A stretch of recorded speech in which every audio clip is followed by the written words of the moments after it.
मातृवित्तश्च स्त्री वित्त अधमाध.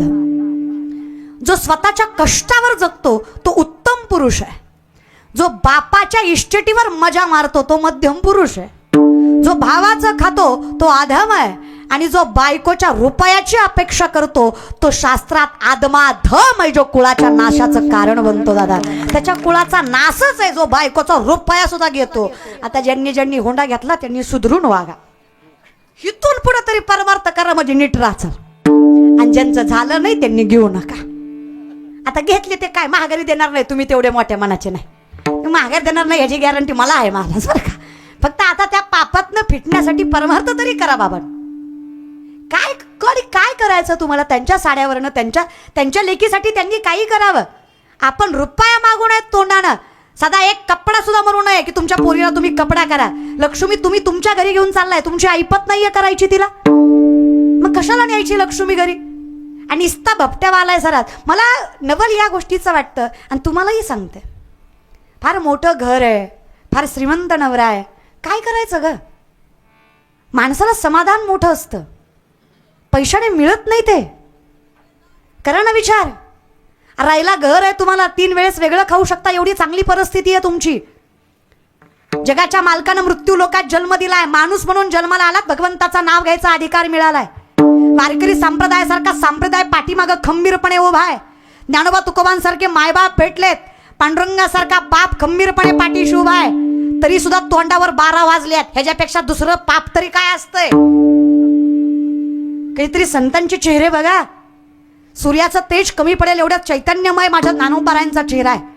एवढा वैराग्यमय माझ्या तुकोबांचा चेहरा आहे. सगळं पायदळीत उडवलं हो त्यांनी ऐश्वर, तरी चेहऱ्यावर आनंद आहे. तुमचे तोंड बघा, जरासं समाधान नाही. तोंड बघा ना आपलं, तुमचं ना माझं सगळ्यांचंच. काही आपल्या चेहऱ्यावर तेज नाही, चैतन्य नाही, काही नाही. हसू नाही. आपल्या देवानं माझं वाटोळं केलं, तेवढाच धंदा होता देवाला. देवाचा लिस्टच घेऊन बसला होता तुझं वाटोळं करायला. आपलं वाटोळं फक्त आपल्या तोंडानं केलं हे मान्य करा. काहीच काय. 7 गोष्टी नरकात नेतातच रे. कुठल्या 7 गोष्टी शास्त्र सांगतं? पहिलं मांसाहार, दुसरं जुगार, तिसरं चोरी, चौथं परस्त्री गमन, 5वं वेश्यागमन, 6वं निंदा आणि सगळ्यात मोठं 7वं जुगार. मी म्हणते 6त न वाचाल तरी, पण निंदेचं काय? निंदा तुम्हाला बिन मला बी सुटत. मी म्हणते मांसाहारात न वाचाल, मदिरा भक्षणातून वाचाल, वेश्यागमनातून वाचाल, परस्त्री गमनातून वाचाल, जुगारात न वाचाल, चोरीत न वाचाल, पण निंदेचं काय? आपल्या तोंडाला दम आहे का? अरे धीर द्या की जरा तोंडाला. काय बोलताय कोणाविषयी आणि काय गरज आहे? ज्याचं त्याचं ज्याच्या त्याच्या सोबत आपलं आपलं बघायचं. फार विचित्र असते बरं का.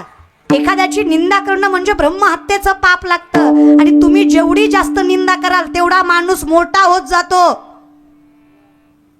तुम्ही जेवढी जास्त निंदा कराल ना त्या माणसाची तेवढा माणूस मोठा होतो. तुम्ही बोंबलतच बसता, ती पुढंच जाते. काय करायचंय? आपलं हित समजून घ्या. आपल्याला एकच काम आहे, बोलावा विठ्ठल, पहावा विठ्ठल, करावा विठ्ठल जीव भाव. याच्या पलीकडे कुठल्या गोष्टीच्या नादीच लागू नका. त्याच्या इतका गोडच कुणी नाहीये. त्याच्या समोरच नजर थांबली पाहिजे, बाकी कुठं गेलीच नाही पाहिजे. तुझं पाहता सामोरी दृष्टी न फिरे मागानी माझे चित्त तुझे पाया, मिठी पडली पंढरी राया. नको वाटतो परमार्थ आपल्याला? पुरुषांचं मरू द्या. काय काय घरातल्या बायकाच खतरनाक आहे. काय काय घरातली बायकोच म्हणती रविवार रे आज आ ना की पिंट्याला वेळ आवडतोय. असली बायको नसलेली बरी राव. तुमच्या जिभेला एवढा चटका, तुम्ही लेकरांना काय ज्ञान शिकवणार आहात? नाही बरं का माय चालत असं. घरात परमार्थ लागतो.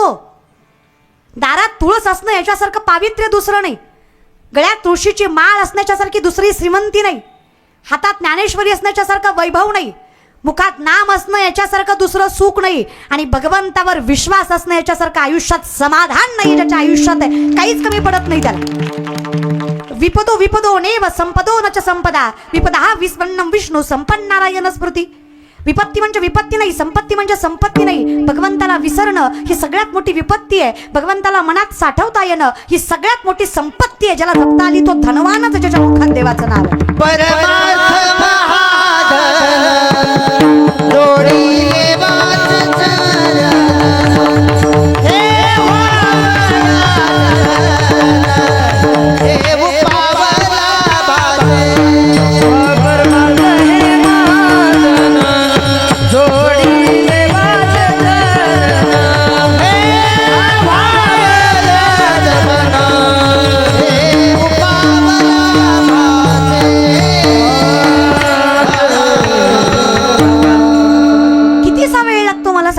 देवाचं नाव घ्यायला?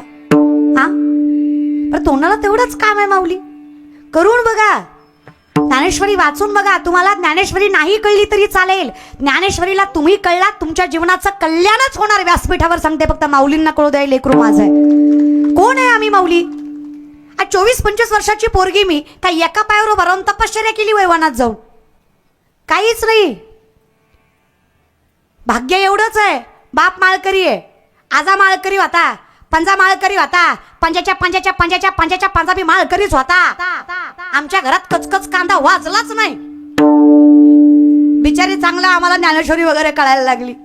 भाग्यवान आहे रे. सुपारीच्या खंडाचं व्यसन नाही माझ्या बापाला, सुपारी खात नाही माझा बाप. माझी माय फटकळ आहे पण गोड आहे. कौतुक आहे मला माझ्या आईचं. अजूनही माझी माय साबण संपल्यावर फेकत नाही. जुन्या साबणाची चिपळी नव्या साबणाला लावती का तेवढ्या ते कांगुळ होईल. डोकं आहे तिला. कौतुक आहे मला तिचं. असं काय करता? अहो, शेतकऱ्याच्या घरी जन्माला आलो आम्ही. भाग्यवान माणसं आहेत आम्ही. आम्ही आमचा बाप फाटक्या धोत्रात सांभाळू, पण आम्ही बापाला बापाच्या घरातच सांभाळू. एवढे चांगले संस्कार आमच्यावर आहे. कसा काय असं ना त्यो, पण आम्ही सांभाळू बाबा. त्याच्यामुळे आम्ही याच्यात काय वाद आहे? तुम्हाला एक सांगू का मायबापा हो, वयाच्या मानाने माणसं बोलतात, ह्यात काही वाद नाही. बोलतात जास्ती, तर वय झालेलं असतं, बोलू वाटतं त्यांना, सांगू वाटतं, पण त्याचा दुर्व्यवहार करावा असं मत होत नाही. विनंती माझी तुम्हाला, थोडी संस्कारांची पावती असू द्या बाबा घरात. काय वाटतं तुम्हाला? 4 पुस्तकं जास्त शिकले म्हणजे आईबापापेक्षा मोठे होतो का आम्ही? नाहीच की. काहीच नाही केलं आम्ही. आम्ही फक्त ज्ञानोबारायांच्या समाधीवर मस्तक ठेवलं. आम्ही फक्त माऊलींना माय म्हटलं. आम्ही फक्त ज्ञानोबारायांच्या समाधीवर मस्तक ठेवलं. माऊलींनी इतकं मोठं केलं. आज अख्खा महाराष्ट्र आमच्या चरणावर पात्रता नसताना मस्तक ठेवतो. अजून काय द्यावं माऊलींनी सांगा? ऐश्वर्य दिलं, सामर्थ्य दिलं, वैभव दिलं, नाव लौकिक दिलं, प्रतिष्ठा दिली, आणि सगळ्यात मोठं समाधान दिलं.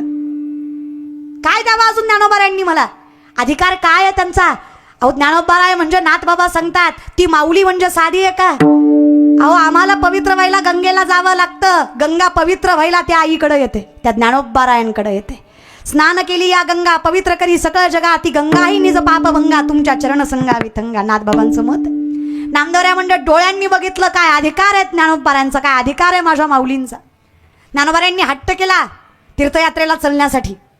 नाही म्हणले नामदेवराय. पांडुरंगाने सांगावं, नामा कुठे जाताय याच्यापेक्षा कोणासोबत जाताय हे डोक्यात घ्या. तुम्ही ज्यांच्या सोबत जाताय ना, तो माझा अवतार आहे, मी आहे तो. देवाची संगत नाकारू नका. भगवंताच्या आज्ञेमुळे नामदेवराय गेले तीर्थयात्रेला, वाराणसीला गेले, उत्तर प्रदेशामध्ये. जसा काय ज्ञानोबारायांनी नामदेवरायांनी पाऊल टाकला वाराणसीत, काशीत, साक्षात काशी विश्वेश्वर न्यायला आले माझ्या ज्ञानोबारायांना.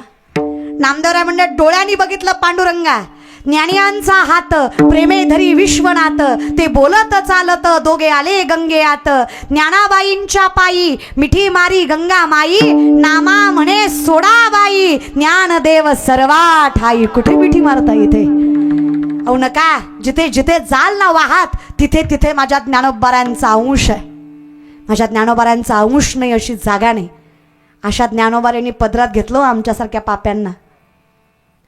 आमच्यासारख्या लेकरांना माऊलींनी पदरात गेलं, पात्रता नसताना मोठं केलं. अजून काय करावं? त्याचे सर्वस्व ही चांगलं वाईट सगळंच केलं की हो. पोटी भार वाहे वाहे माऊलीचे.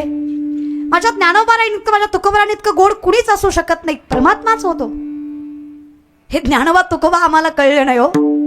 हरिपाठ नाही आमच्या घरात. काय वाटतं? अरे पत्र्याचं घर असावं, पण अख्ख्या कुटुंबाचा स्वयंपाक एकाच चुलीवर शिजावा, अशी श्रीमंती प्रत्येकाच्या घरात असावी. त्या श्रीमंतीला किंमत आहे दादा. अरे बंगल्यावर बंगले असावे, प्रत्येक भावाचं एका गलीत असावं, जागेवर पेटावं. तुकोबाराय म्हणतात मी नाही महाराज बरं का.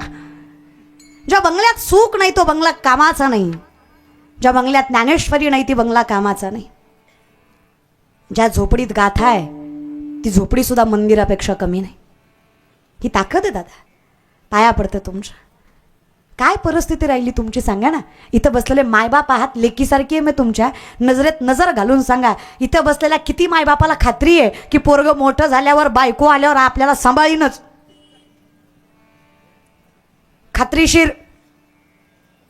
म्हणून परमार्थ करा. या खात्रीसाठी देवाला जवळ करा. कारण शेवटी कोणी नसलं ना, देव माझा मी देवाचा, हीच माझी सत्य भाषा. त्याच्यासारखं कोणीच नाही. करा की त्याला जवळ, कोणालाही करतो तो. ज्ञानोबरायांची संगत लागली. 16.5 वर्षाच्या कान्होपात्र आहेत, वेश्येची मुलगी आहे, पायात चाळ, गळ्यात विना, हातात चिपळ्या, भजन करतीये. लोकांनी म्हणावं बाई नीच कुळातली तू, बापाची तुला जाण नाहीये. अगं जिला बाप माहीत नाही तिने परमार्थ करावा का? कीर्तन नामदेवरायांचं ज्ञानोबराय टाळ घेऊन उभा, कीर्तन ऐकायला कान्होपात्रा. शेजार पाजारची माणसं म्हणली नाचणारीची जात कीर्तन ऐकाय बसली. आता हिनं कीर्तन ऐकायची ना आम्ही काय करायचं? लोकच हो,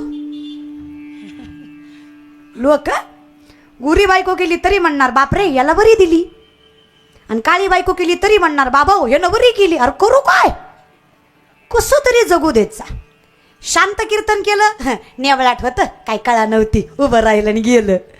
जरा हसून खेळून एनर्जीने कीर्तन केलं, गेल तो कीर्तनाला, येत काय नाही येड्याला, नाचू नाचू जिरवतं. अरे करू काय, कसं तरी करू देत हे की नाही, कसं तरी. मी म्हणते ज्या वयात तुमची लेकरं चुकीच्या मार्गावर आहेत, त्या वयात जर ही लेकरं पंढरीच्या वाटेवर चालत असतील तर काहीतरी त्यांच्या मायबापाचं पुण्य असेल की, थोडंफार मान्य करत. तुम्ही टाळ्या सुद्धा उपकार केल्यासारख्या वाजवताय माहिती. तुमची टाळी सुद्धा अशी आहे, धर घे धर धर धर, बोलली एवढं धर घे धर, वाट बघतोय फुल पडायची, बाक काहीच नाही, धर घे धर. नका हो माऊली.